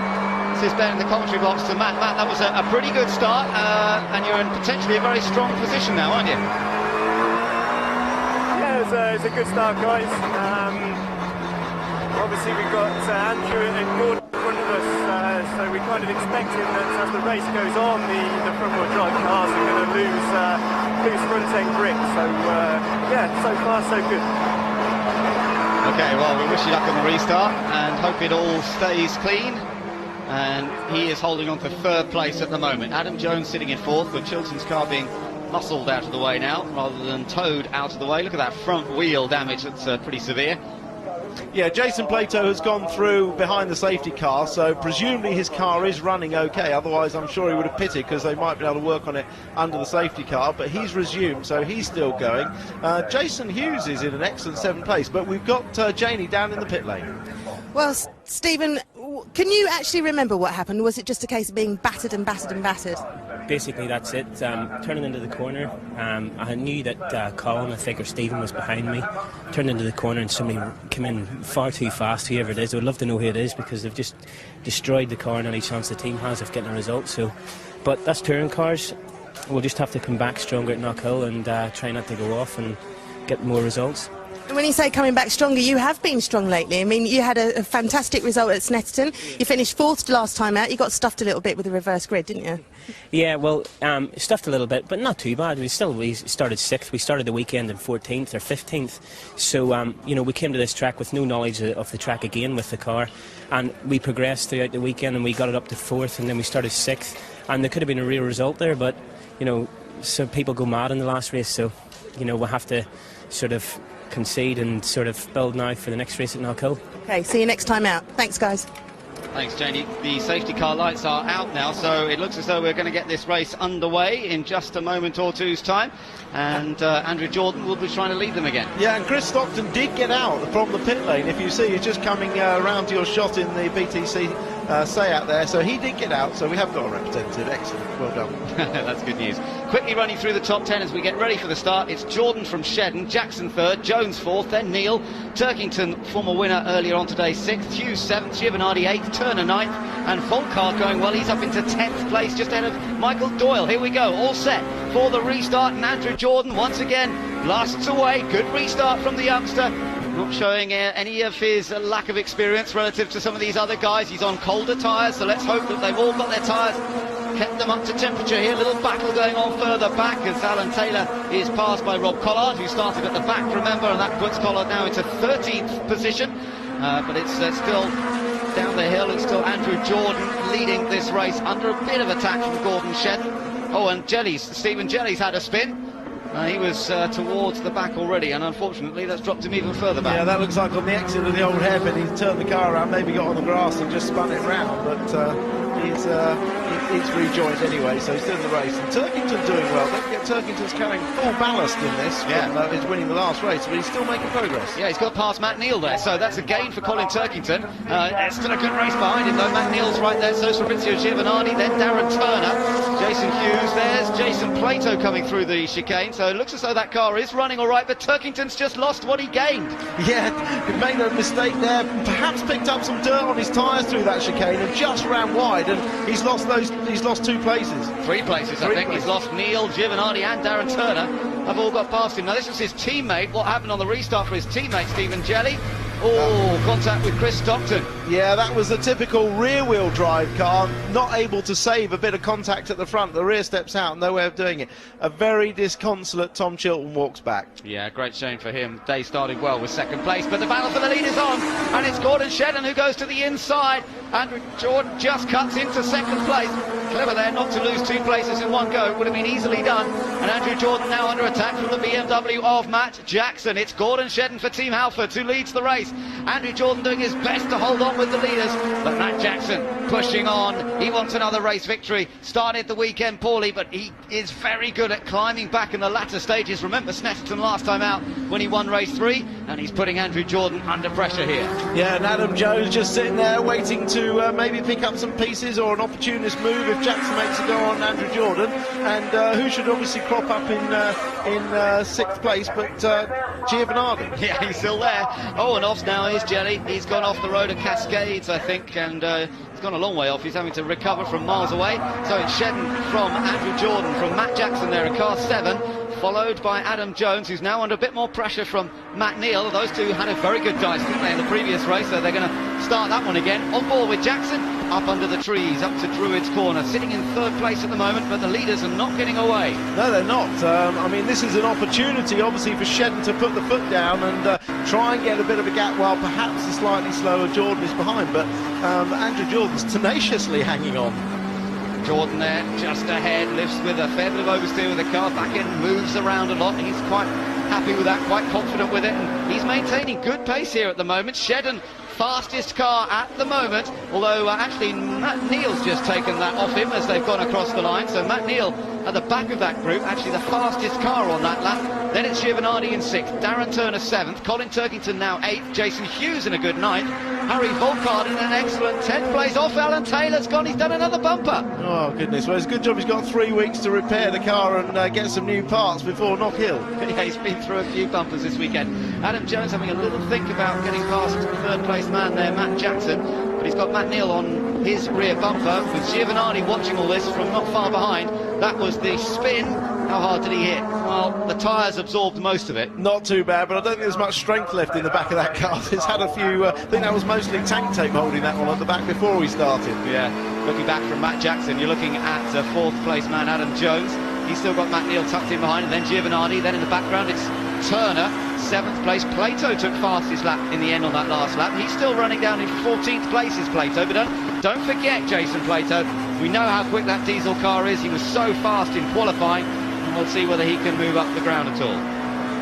Up onto the straight, out of Druids they come then, and still the top 3 remain the same. Shedden followed by Jordan, then Jackson, and then Adam Jones, the 2 Vauxhalls. Turner comes through, Turkington, Hughes going great guns in that MG. He's running in 9th place, the black and green MG. Oh, Plato's made contact. Who's that with? Is that Onzo Cole? No, John George. It's John George. Well, Collard went past George on the braking area to lodge. I saw Collard just slip up the inside, and I think Jason was hoping to follow him through and got in touch with John George, and John is not about to give him the place either. And also Cole's got alongside Plato there. Watch, that's Collard. Collard slips up the inside of George. Plato sees the opportunity, goes through as well, and just as George cuts back online, and John George did well to save that actually. Yeah, absolutely. I think Plato was expecting him to go out wide on the normal line. And look, this Plato versus Onslow Cole now, which is quite fun, because of course Onslow Cole in the third of the Vauxhalls, and he's not going to make life easy for Plato. In terms of the championship, he's going to make him work hard for it. Race leader Shedden, still Jordan in second with Jackson in third. A little bit of stalemate at the moment, but well, anything could still happen here. Adam Jones just brought back a car length or so in fourth, and then it's still Matt Neal and Fabrizio Giovanardi. Giovanardi, I think, will be relatively happy with his position currently. He's still got Darren Turner, though, behind him. Yeah, I think what will happen at the moment is that Giovanardi will let Matt Neal attack the cars in front, and then maybe later in the race, if they decide that they need to, they might make Matt Neal drop back and give Gio the extra points. But at the moment, he's better off letting him attack. In the background, Turkington actually has got ahead of Turner, so Colin Turkington's gained that place back that he lost earlier. He's now into 7th place, although Turner very close to the back of him into Lodge Corner. So 7th for Turkington, flashing past us. And then 8th place now is Turner. 9th place still Jason Hughes. Wonderful run this for Jason Hughes. Look, he's right there with Darren Turner. And side-by-side action here. Michael Doyle is past. That's Pollard, is it, going through past him? In fact, he's staying ahead of him. I think Doyle was on the attack there. So good little battle between two of them. There's our race leader. And once again, Matt Jackson with a chance of trying to take 2nd place. Trying to move to the outside. How close is he going to be? Very close, that's the answer. Touches the bumper. Look, another bumper could be going here, but actually runs over the grass on the exit. Yeah, runs over the grass and loses time, and Adam Jones sees an opportunity. That's exactly what we were talking about. Adam Jones patiently waiting for an opportunity either to follow Jackson through or go past him. Clever stuff from Adam Jones, and Matt Jackson pays the penalty for just getting a bit close. John George is off this time, but has he damaged the car too much? No, he's still going. There's bits of bodywork hanging off it, but it's a solid machine underneath. Is that Honda Integra? Yeah, they used to call it the tank, didn't they? When Matt Neal was driving it, you couldn't stop it. And John George wants to get his money's worth out of the 3 days racing. Good fair play to him. Yeah, the Integras are running well here today, aren't they? We've got one that's sitting in 2nd place, courtesy of Andrew Jordan, and the others are all, as you say, still running pretty competitively. Matt Jackson looking back at Matt Neal. So this is the battle between 4th and 5th. Yeah, because Adam Jones is just ahead of Matt Jackson. And then we've got Giovanardi, still part of that group as we come across the line. So 8 laps completed now. And with the safety car having been out there, we've had a couple of laps added. So it's now a 16-lap race, so we're half distance in this one. And still plenty to happen. How far has Plato got, you might be asking? Well, he's up to 12th now. He's got himself into 12th place, but he's next on this list are Michael Doyle and Rob Collard, who are having a pretty feisty battle themselves. So lots of work still for Plato, and he still has Onslow Cole bearing down on him. Look in the background there, you might see him appear. There's Doyle, there's Plato, so he's about to close that gap on Michael Doyle. Yeah, Turner dropped back. I'm not sure when he dropped back, but he's now in 14th place. Yeah, so problems again for Sayat. Whether there was contact, I'm not sure, but Plato trying to get into the points. He's still a couple of places outside the points. Well, Turner's lap time on the last lap was 1 minute 40, so 11 seconds off the pace. So he's either had a repeat of the problem or he had an off somewhere that we didn't see on camera. That was John George we saw pulling off. No surprise there after his various little incidents. The tank eventually gave up. Gordon Shedden still leading this race, with Andrew Jordan still there in 2nd and not really under that much threat from Adam Jones. He's got to watch his mirrors for Matt Jackson. And the 2 Vauxhalls, there's Giovanardi sitting there as he does, ready and waiting to pounce or take some more points if possible. He'll be being told by the team that outweighs nearest rivals are. Jason Plato, of course, still outside the top 10. Colin Turkington, who's become one of his closest rivals here this weekend, also behind him. Although only 1 place behind him and actually beginning to catch up a little bit. Yeah, Turkington's been the quickest driver on the track the last couple of laps, so we'll see if he can catch up to that brace of Vauxhalls in front of him. So past the thousands of fans lining the avenue down towards Cascades. Here we go, there's Matt Neal, chased by Fabrizio Giovanardi. Nothing to choose between the 2 Vauxhall drivers at the moment.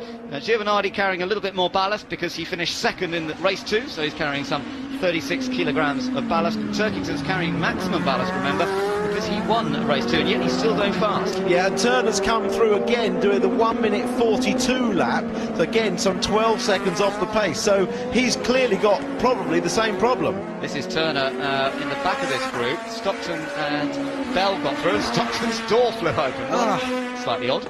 Yeah, a little bit odd, but probably the result of some damage somewhere down the line. This is Plato.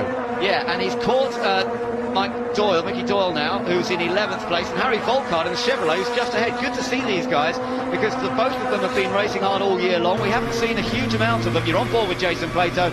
Young Doyle, a Scotsman who lives on the shores of Loch Lomond, has been doing a good job, I think. A privateer, family-run team, and there he is, sitting ahead of Plato at the moment, and he's tucked in behind the Lassetti, run by Robert Shaw Racing, of Harry Volkard. Yeah, Mickey Doyle, a star from the Clio Championship, and really is getting into the swing of it. We're starting to see him more and more now into that top 10 fringes. He was running very competitively at Snetton, and he's doing it again now. Jackson under pressure. He must have made a mistake at Lodge, because Neil was right on his tail, and there's a big gap. Whoa, Giovanardi doesn't need to be that wide, does he? No. But yeah, Jackson's dropped off the back of Adam Jones now. And Turkington is still catching this group. He's still the fastest car around that area, so still that gap is closing between the second of the Vauxhalls you're looking at there, Giovanardi, and the Team RAC BMW right behind him. Matt Neal closes up again to Matt Jackson, has a little look at getting past. Was there? I don't think there was contact. Jackson has to use a bit more road, but Neal can't get through. Wonderful stuff this. Matt Neal having to really use all his experience, all his nous over many years of British touring cars to see if he can find a way past one of the newer stars of the series. And the BMW dealer team car coming through there of Matt Jackson, still holding on to 4th position. He's just off the podium. Adam Jones looks set for a podium finish as it stands, and Andrew Jordan looks set for the independent win if things stay as they are at the moment. Yeah, and his best result in touring cars, and richly deserved as well if he can get there. Let's not jinx him too early. But he's done well. He's not dropped back. He's not. I thought he might come under more pressure than this, but Andrew Jordan really there in second place with the luminous yellow wing mirrors. The door mirrors is really holding on to that second very cleanly, very easily. It looks at the moment. Behind you saw Jason Hughes coming under more pressure from Rob Collard now, and that is for 8th place. And you can see the BMW of Rob Collard definitely getting closer to the back of Hughes, two campaigners who've been in British touring cars for some years now, so that could be an interesting one. Jackson just trying to control a bit of oversteer through Old Hall Corner. Yeah, what you've got to remember is that the cars immediately behind Andrew Jordan are not really carrying any weight, because Jones has got no weight, Matt Jackson's got 9 kilos, and Matt Neal hasn't got any either, so he really is doing a very good job, Andrew Jordan. Yeah, it is so far so good. Still a few laps to go there. They got a little bit closer on that last lap perhaps, but it's Jones really who has to watch his mirrors all the time for the white BMW. The back of that group, Turkington has definitely caught up again on the last lap as well. He's about 0.4 of a second quicker, isn't he, than the guys just ahead of him. Yeah, the gap just less than a second, 0.9 to Giovanardi, so that could get interesting towards the end, because Turkington's got no reason to be cautious with him, with Giovanardi at all. No, he needs the points, and he could move into second place in the championship here with Plato down in 10th place. He is up to 10th now, by the way, Plato. He's got past Volkard. He's also got past Doyle, who we saw him following a little while ago. So Plato in the points at least, but I wonder how much further he can get, because he's nearly 3 seconds behind Rob Collard. You're riding on board here with Matt Jackson sitting in behind Adam Jones. Yeah, the interesting thing now will be to see whether Vauxhall decide that because Matt Neal hasn't been able to pass Jackson or make any progress, whether they decide to drop in behind Giovanardi to prevent the onslaught from Turkington. Yeah, that's a good question. Because Giovanardi's dropping back. Don't forget, Giovanardi is carrying the weight. Yeah. So it's harder for him to keep up, but they could use Neal to drop behind. And clearly Giovanardi's trying everything, because he's been all over the road. But Jackson right on the back. Whoa, nice slide there on the turn-in. Yeah, but that's surely cost him a bit. No, not really. He managed to maintain momentum. Good stuff from Jackson there. Great car control as he continues to attack Adam Jones. Jones just holds the middle ground into the hairpin. Make sure there's no way through there. Ooh, little bump from behind. But it's coming out of the corner. You need the power on, and Jones does that very effectively, and Jackson again has to watch for behind as Matt Neal gets that little bit closer. They might be closing in a bit on Andrew Jordan, but so far he's holding it. We're on lap 13 out of 16. Just a few laps still to go here. Jason Plato still down in 10th place on that last lap, but he's now only a second and a half behind Jason Hughes, who's in 9th position. Up the hill they come, and look at this, Matt Jackson as close as ever to Adam Jones, but there's no real way through here. That's the problem. There's only really one line through this corner. It's the next section. If you can get a run through here, then you can really throw it down the inside into Lodge. Well, that's what he's trying to do. We know the BMW is very good through there, but so does Adam Jones, and he just moves over, covers the inside, moves back a bit to the racing line, having fended off Jackson, and still gets a good exit. Excellent driving. Yeah, good stuff so far. Stays off the curves, tries not to let the car get upset. Jackson did find a way past Jones in the last race. You remember, it was on that section out of Lodge that he managed to do it.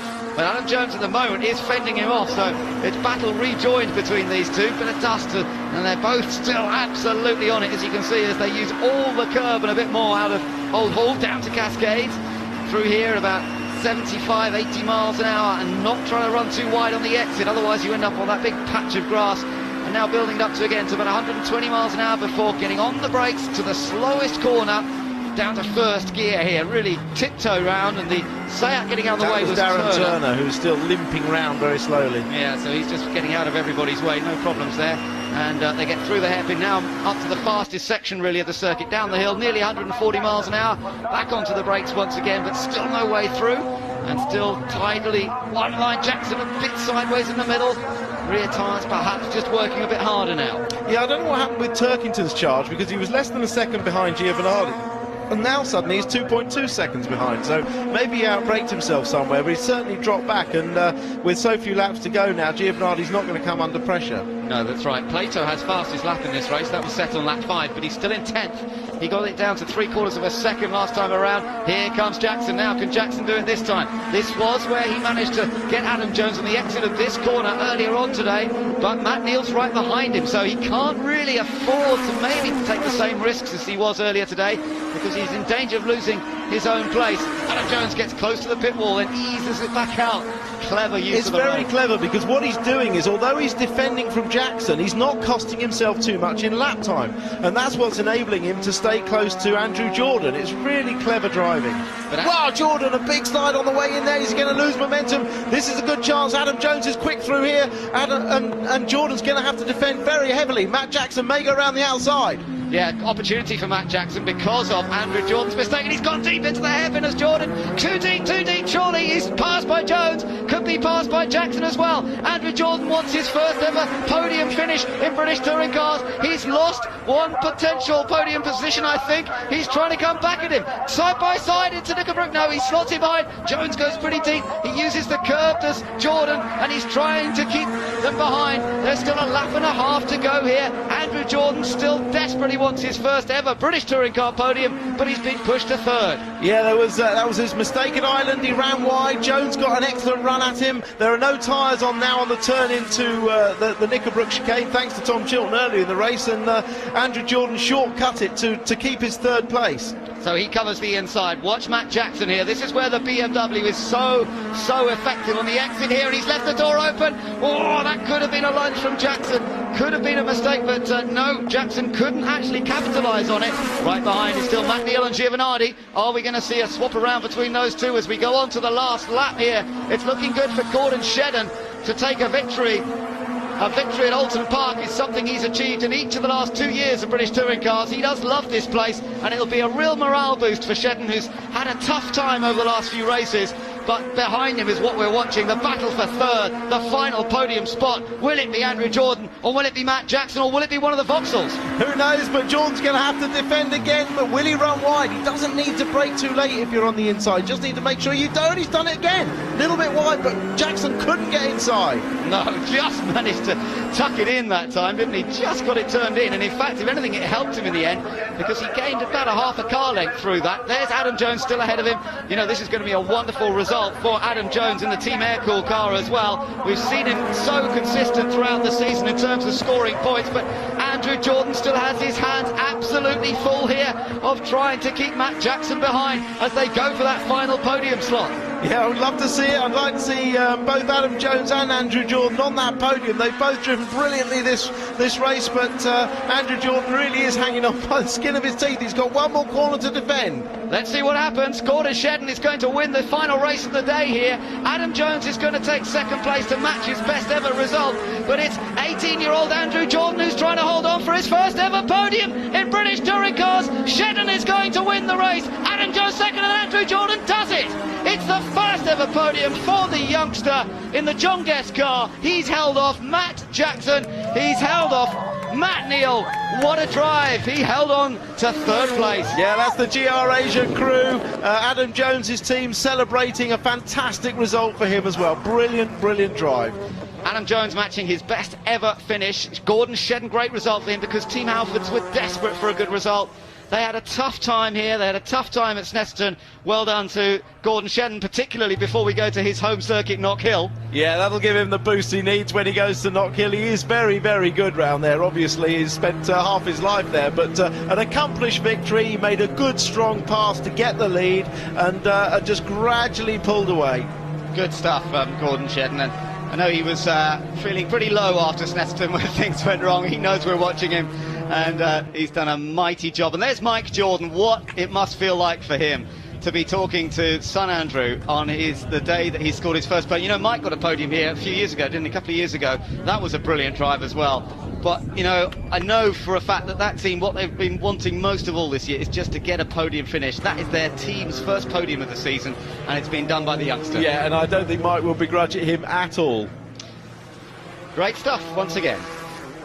So Gordon Shedden has the last laugh round Oulton Park from Adam Jones and Andrew Jordan, and we'll wrap up the day's action in a couple of minutes' time.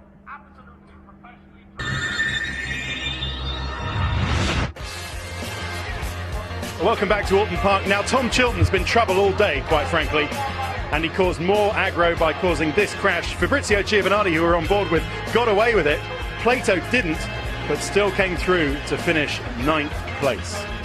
Okay, let's take a quick look at the Drivers' Championship as it stands now, and it's an extended lead for Fabrizio Giovanardi. 44 points now from Jason Plato.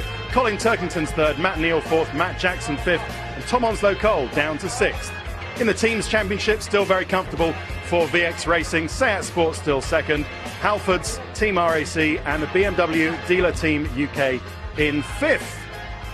Okay, we have Flash. Flash Gordon is here. How good does that feel ahead of your home race? You look knackered, mate. You look absolutely knackered. So, I've been waiting for it for so long. It feels like an age since the win at Rockingham early on. Everybody at Team Halford's done an awesome job. And, obviously Clydesdale Bank involved so much. And especially through it 3 weeks before Knock Hill, to go to Knock Hill on the 17th of August, it'll just be awesome. Yeah. What do you think the story of the day was? Seat's fast, but fragile, ultimately. Yeah, they had the ultimate pace in qualifying. I think that's, I've seen it at Snetterton and again here, but, I guess you've got to get to the end, haven't you? And, my day was looking kind of bleak at one stage, so to finish on a win is just awesome. Good stuff. Many congratulations, Gordon. We'll let you go to the podium. And Janie is down in the pits. Who have you got, Janie? I've got Adam Jones, and it was difficult to drag you away from your team. This is one hell of a result. It's second podium for you, but you worked so hard, all that defensive driving. It is. I mean, it seems such a while since we've had a podium.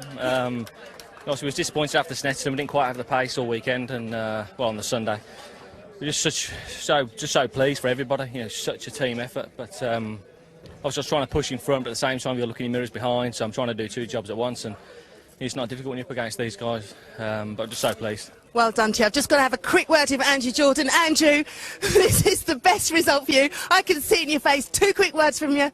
Wow. That is a thank you to everyone who's helped, because we've had a hard year so far, and that just to pay them all back. Okay. Thanks, Andrew. I'm sorry, I've got to cut you off. Back to you, Ted. Okay, thanks very much, Janie, and good job to Andrew Jordan. Well, join us again. Our next touring cars are from Knock Hill in 3 weeks' time, but from Janie and me and all the team here, it's goodbye.